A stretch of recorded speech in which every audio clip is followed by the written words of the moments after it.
ఇండస్ట్రీలో ఏం కావాలో ఆయన ఇచ్చేసాడు ఈ రోజు. ఇచ్చేశారు. ఎస్ సరే మెడల్లోకి రండి. నేను సమస్య లేదు అసలు. ఈ మధ్య కాలంలో వంశీ గారిని స్పీచెస్ని కొట్టే వాళ్ళు ఇంకా రాలేదంట. యాక్చువల్లీ ఆయన ఈ మధ్య ఒకరిద్దరి తర్వాత ఇండస్ట్రీలో స్పీచెస్ ఆయన ఉన్నాయన్నమాట. First of all thank you to the media సోదరులు అండ్ సోదరిమణులందరికీ. బికాస్ లాస్ట్ 1 year నుంచి ఏదైనా బెస్ట్ స్టేజ్ ఎక్కువసార్లు అటెండ్ అయిన ఏదైనా అవార్డు ఉంటే నేను వంశీ అండ్ మా సాయి గారే తీసుకుంటాం. అన్నిసార్లు అటెండ్ అయ్యాము. And thank you so much for మమ్మల్ని అందరిని ఇంత ఓపిక్గా మీరు అందరూ భరాయిస్తున్నందుకు, ఎస్పెషల్లీ మీడియా. అండ్ ఈ సినిమా నేను చూడటానికి కానీ, నేను వంశీ కలిపి దీన్ని రిలీజ్ చేయడానికి కానీ మెయిన్ కారణం అనిల్ రావుపూడి గారు. ఎందుకంటే he is the one who believe this film. అందరికన్నా కూడా ఆయన చూసి లేదు ఇది ఓటీటీ సినిమా కాదని, ఇది పక్కా థియేటర్లో వర్కౌట్ అయ్యే సినిమా అని చెప్పి ఫస్ట్ వాళ్ళు ఈటీవీ వాళ్ళతో ఆయన మాట్లాడతాం, అలాగే మా అన్నతో మాట్లాడతాం శివాజీ గారితోని. దాని తర్వాత నేను కాల్ చేశాను, అన్న ఇట్లా ఉంది ఏంటి ఎదరికి వెళ్తున్నామా అంటే, లేదు తమ్ముడు పక్కా 100% మనం ఎదరికి వెళ్దాము, సినిమా చాలా బాగుంటుందని చెప్పి ఆయన ఇచ్చిన ధైర్యమే ఈరోజు ఈ సినిమాని తీసుకొచ్చి థియేటర్స్లోకి తీసుకొస్తుంది. సో ఈ సినిమా థియేటర్స్లోకి రావడానికి క్రెడిట్ మాత్రం 100% అనిల్ రావుపూడి గారికి వెళ్తుంది.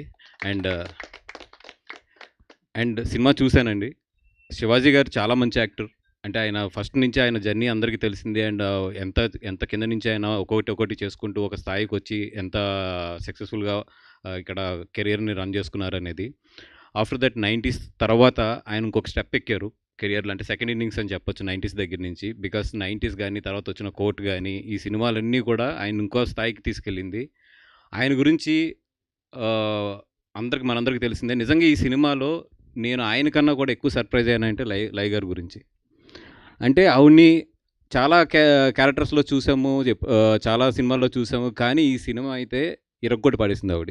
ఇది రాసుకొని నేను చెప్తున్నాను, నేను ఎప్పుడు కూడా ఒక సినిమాలో ఒక ఎనర్జీ ఉంటుందని చెప్తాను కదా, ఈ సినిమాకి అయితే ఎనర్జీ ఆవిడే ఇరగ్గొట్టి అవతలేసేసింది సినిమాని.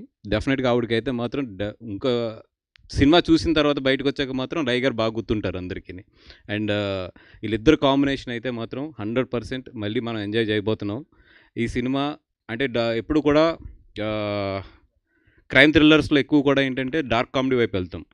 జనరల్గా ఏంటంటే అది ఒక మోడల్ కింద ఉంటుంది. బట్ ఈ సినిమాలో నిజంగా డైరెక్టర్ని మెచ్చుకోవాల్సిన విషయం ఎక్కడంటే, ఒక క్రైమ్ థ్రిల్లర్ని చాలా ఫ్యామిలీ పరంగా చెప్పుకుంటూ వచ్చారు. ఎక్కడ కూడా క్రైమ్ థ్రిల్లర్ కింద ఉంటుంది, at the same time families enjoy చేసేటట్లు ఉంటుంది. అండ్ దానికి నిజంగా అతను రాసిన రైటింగ్ కానీ స్క్రీన్ ప్లే కానీ చాలా బాగా చేసుకున్నాడు.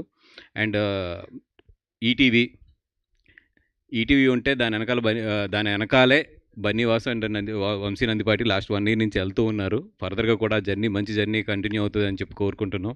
ఎందుకంటే వాళ్ళు కష్టపడి బాగా సినిమా తీస్తారు, నేను దాన్ని రిలీజ్ చేసి బాగా సంపాదించుకుంటాను. ఇది చాలా బాగుంది, నాకు హ్యాపీగా ఉంది.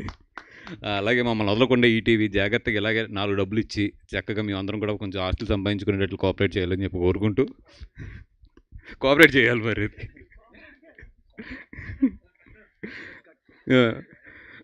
చేయాలి. దానికి ఏ డిస్ట్రిబ్యూటర్లో ఏ ప్రొడ్యూసర్లు కూడా అడ్డు రాకుండా నాకు ఈటీవీ ప్రయాణం అలాగే సాగాలని చెప్పి వాళ్ళందరూ కూడా కొంచెం బాధ ఉన్నా కూడా మా అందరినీ దీవించాలని చెప్పి కోరుకుంటూ ఈ సినిమా కూడా ఇప్పుడు మా successful combination ETV and Vamsi నా కాంబినేషన్లో ఎంత సక్సెస్ఫుల్గా రన్ అవుతుందో ఈ సినిమా కూడా అంత బాగా సక్సెస్ఫుల్గా రన్ అవ్వాలని చెప్పి కోరుకుంటున్నాం. ఇంకా ఎదురెదురు చాలా ఫంక్షన్స్ ఉన్నాయి కాబట్టి మళ్ళీ కూడా మాట్లాడుకుందాం. థ్యాంక్ యూ సో మచ్ అండి. థ్యాంక్ యూ బన్నీవాసి గారు. మీ సక్సెస్ఫుల్ ట్రాక్లో ఈ సినిమా కూడా యాడ్ అవ్వాలని చెప్పి కోరుకుంటున్నాం. అండ్ ఇప్పుడు